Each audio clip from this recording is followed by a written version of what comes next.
purpose, and it was given, hopefully was given its special hashbor, and in the next year we want the same to happen for the particular purpose that is for next year. And therefore, by doing this, by achieving the purpose of each year, the Rebbeinu Shalom moves the world to its tachlis, because there must have been a purpose why HaKadosh Baruch Hu created the world in the first place, and the purpose was that it should achieve a certain tachlis. Well, if it's meant to achieve a certain tachlis, it's got to be given the wherewithal, it's got to be given the equipment, the tools, the hashpah, in order to achieve that tachlis. And therefore, each year has its own purpose, and each year has its own hashpah. So in other words, what we have got to with the quote from the Machzeh, Sofer Magbit, that he looks and he stares at Sof Kol HaDoros, to the end of generations, we have got now a new message in all of this. That whereas we started off when we were talking about the purpose of Rosh Hashanah is to look at it as a day of judgment, and in judgment we always look at the past, do we not? And that's what gave rise to the kasha. Well, if it's about the past, why is it on the first day of the new year? It should be on the last day of the outgoing year. Well, now we have a different message coming through the tefillas in the Machzeh, which is that the Rebbeinu Shalom is looking at the future. So there's a new ingredient in Rosh Hashanah, which is all about the future, rather than about the past. And it's not just about the past. It will also include the past, but it's certainly not just, it's not limited to the past. Let me give a description of the general Hanhoga through the mouths of our Baalei Musa and Baalei Hashkofa. They describe the Hanhoga of the Rebbeinu Shalom as proceeding from the general to the particular. First, there are generalizations, and those generalizations give rise to detail, to particulars. So, a mashal that they bring is a seed. You can hold the seed in your hand, and you can't see much detail about this seed. You have no idea what this seed is, in fact. What sort of plant will grow when I put this seed into the ground? No idea just by looking at it, unless you're a great expert. Okay, for us it's a seed. Yeah, it looks brown in colour.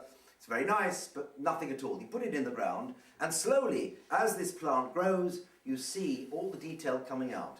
How the stem, and then the branches, and the leaves, and the fruit, the flower, whatever it might be, the detail develops over time, and now you can see what was contained in that seed, because as you know, everything is contained in that seed. Yeah, the plant grows in accordance with the rules and the arrangement as it is written into the seed. And so similarly, this is what the Rebbeinu Shalom does as well. He proceeds from the general to the particular.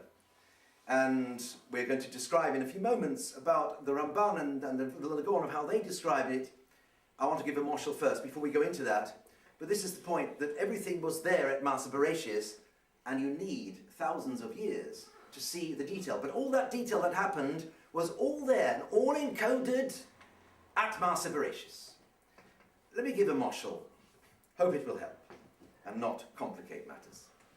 Now, where the hashpah comes from, we're talking about these influences from Shemayim. They come from a place which is above time. The Rebbeinu Shalom has no need of time at all, does not use time. Time is a creation for this world. We have to live under the tyranny of time. But the Rebbeinu Shalom has no use for time. The future is the same as the past, it's the same as the present. Time doesn't exist there in Shemayim as any sort of limitation. So this hashpah comes from a place which has no time, which is above time. And when it's placed into this world, when it arrives at our doorstep, all of a sudden it's wrapped around with time. Time plays a factor in it. Give you a moshel. You know, when the great composers compose music, they don't just sort of sing it to somebody else and hope that they remember. When a composer is composing music, they write notes. Yeah? They write all the music in terms of notes. And a symphony might last 3/4 of an hour. So all the notes are there in pages of music, if you ever see music. So the point is that the music is all there. If the music was written in this book, I could just hold the whole of the symphony in my hand, and the music is all there at the same time. And suppose for a moment you played all the notes in that music in one moment. It wouldn't sound like anything at all, would it? No. It wouldn't sound like anything. Yeah? Just all the notes. You have 1,000 people, you know, on violins and pianos, etc., and they all played the whole of the symphony, you know, at the same time. It wouldn't sound like anything, would it? It wouldn't be a symphony. How does a symphony become a symphony? What happens is that as it's spread over time, First, you do the first note with its harmony, the second note with its harmony, and so the symphony develops over time, because that's what it's meant to be. Although you can hold the whole thing into your hand at once, so it has no time in it at the moment. Once you inject time, then of course you can see the development of this symphony. That's the marshal of what's going on. The hashbor comes from a place where there's no time at all. It's all at once. And there, presumably, they can understand a symphony all played at once. But we can't. We need time to be introduced into the equation, so to speak, that over time we can see the development. And the Ramban, right in the beginning in Bereshis, when he describes the creation of the universe and the creation and Brias Olam in general, he tells us that the 6 days of creation, Sheshis Yimei Bereshis, represent the 6,000 years. Day 1, first 1,000 years. Day 2, second 1,000 years. And that means that everything that occurs in the world as it unfolds over the 6,000 years, over the ensuing time, was there and plumbed in during the Sheshis Yimei Bereshis, already in general terms, and even in particular terms, but we only see the development later on, like the seed, you only see the development later on, or like the orchestra, that we need time. And over time we see the detail and the magnificence of it all, and the harmony, etc. We see it only over time, but it was all there at Maaseh Bereshis. But the same thing by Dibur Echad, that says the Dibrus. Much the same, that's right, it's all there, and then I said in one say, and we need time to develop it. Yes. I didn't think of it, but it's a good motion, good Zustand. And I mean, you know, nowadays we know from the biology that actually going back to the seed, in each cell Everything's there. of everyone, yeah, each cell, anything biological, it's contained a molecule called DNA. And the DNA is the whole plan. So you know, so often the case that as science progresses, we can get a deeper understanding of something that Chazal said a long time ago. You know, we need modern science sometimes to explain to us the ideas that are contained in science and Chazal, and that contains the molecule. DNA contains everything about the biological entity that we're talking about, the size, the color, the texture, etc. Everything there. So what the Ramban is describing is that the Sheshis Yimei Bereshis is the DNA of the universe. It's all there, and what we see over the thousands of years is the development of it all. Only later does it manifest itself. We need that time. By the way, the Vilna Gaon goes even further. The Vilna Gaon describes in Sefer Tzniuso, he says that every detail is contained in the Sheshis Yimei Bereshis.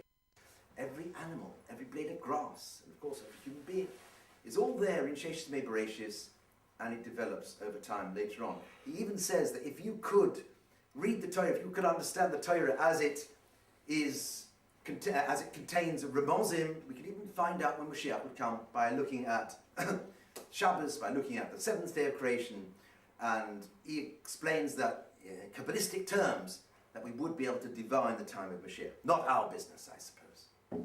So all is contained in this parasha of Berea, in the first chapters of Bereshis. It's all there, and the most general expression of all this, not only is Sheshis Yimei Bereshis' description of the development of the universe, but also in the first pasuk. Everything's contained in the first pasuk itself. It's the most general of the general expressions. First pasuk, Bereshis bara Elokim es hashamayim ve'es haaretz, it's got 7 words. And that represents 7,000 years of the extent of the universe. So in sum, let's summarize where we got. It's all rolled up, the whole of the universe, its development, the whole of the universe, and its complexity is all there somewhere in the Sheshis Yimei Bereshis. So, therefore, the hashbor, the radiance, and the influences from Shamayim are also plumbed in to Sheshis Yimei Bereshis. In other words, what were the influences meant for Tov Shin Samach Tes? Well, they were there and dictated, already formulated during the Sheshis Yimei Bereshis, and similarly for next year. And this doesn't work only on a generalized level, that the world receives a certain hashbor, but it applies to an individual. And it works like this. If